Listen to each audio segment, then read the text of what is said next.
So instead of calling it year-round schooling, which makes almost everybody cringe at the sound of that word, let's call it year-round education, since unlike the traditional school year, you get useful information all year round. The reason why our school year is formed the way it is because it was used for people that needed the summers off to provide for their families, and that is nowhere close to what we use the summers for now. Most of us don't work on farms anymore and don't need the whole summer off to tend to our crops.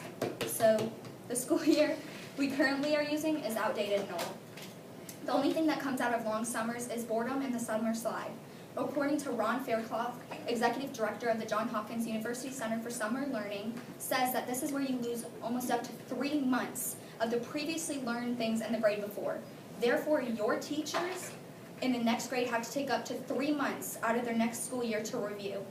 This continuously happens every year, making us fall further and further behind. So how are we ever supposed to even measure up to our foreign competitors when we're barely getting 6 months worth of information now? Another thing people worry about with chopped up breaks is that they won't have time for summer jobs and or camps. So most companies don't hire anyone under the age of 16, so if you're going to be saving up for anything, you might want to be working more than 6 months during the summers. And that's about the equivalent amount of time we get for education during the traditional school year now, and you see where that's at. But if you do need a job and you can only work on breaks, there's a whole category of jobs called temp jobs, which is basically temporary jobs, like babysitting, so that problem is solved. Also, you still get a whole month of summer to work consecutively if you wanted. As for camps, most of them last 1 through 2 weeks, which fits perfectly in that month of summer. Yeah? Okay, so what if you go some people you can go on missionary trips and they go around the world and they go there for months at a time. So some people do that for summer break and they stay there and then that's their world and they're living for that amount of time. Well, not everybody has that opportunity. Well, what if So, the people that do, there's still a whole month of summer, so if you really wanted to do that, you could, or maybe maybe there's some missions trips that are shorter, I'm sure. I'm sure not everyone's what? homeschool? Yeah, or yeah, if you're homeschooled, people don't, what, wait. Oh yeah, if you're homeschooled, you could do that then. But, okay. Okay, yeah.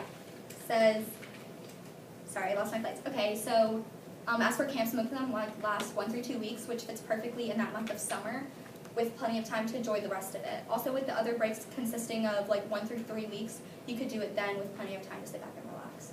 And then I wanted to okay, so here's one of the basic calendars for year-round schooling. So let's just start at winter break. Well, let's start here. Okay, so 25 days you learn, and then for spring break you get 15 days off, which is a good amount of time. It's a little over 2 weeks. And then you have 45 days to learn, and then 30 days off, which is a month for summer break, then 45 days to learn, then 15 days off for your fall break, then 30 days learning, then 3 days off for Thanksgiving break, which is, I think that's what we already do now, and then the weekend, and then 15 days learning, and then 15 days off. So it's just evenly broken up. Are you, go ahead. Well, nice to what you said about the summer job thing. When you said that you might want to get a job some other time, don't you think students might get overwhelmed with having a job and have to juggle school? That might hurt them academically, don't you think? Well, if you only worked in the summer, depending what you're saving up for, since that's okay, so most jobs only hire 16 to 17-year-olds. I know I have a 15-year-old and she goes everywhere and she asks. And so if you're going to be you only have school up to you get out when you're 18, so you could work whenever you want after that. So that's only 6 months basically, because 2 months in the summer now, 2 months when you're 17, 2 months when you're 18, so that's 6 months of summer, and that's and that's only enough, you're not going to be saving a lot of anything. Do you think you can pay for college with only 6 months of working? You're not going to be making a lot. So, maybe it might overwhelm you, but, if you're going to be saving up, you need to balance it somehow. Okay. All right, so you say how we have summer and you have to relearn all your information. Well, not all of it, but yeah, so you have 3 weeks break, do you not think that people are gonna forget what they've just learned? Like that's interrupting their learning schedule. Like you learn and then you have the break, you could forget things. Well, you can forget things, but I'm sure your teachers would like give you homework and you can have it then. It's also a better amount of time to study, where it's not as like, it's only a couple, like 2 weeks. You can easily study, get your homework done, and rest all in that. Whereas summer, that's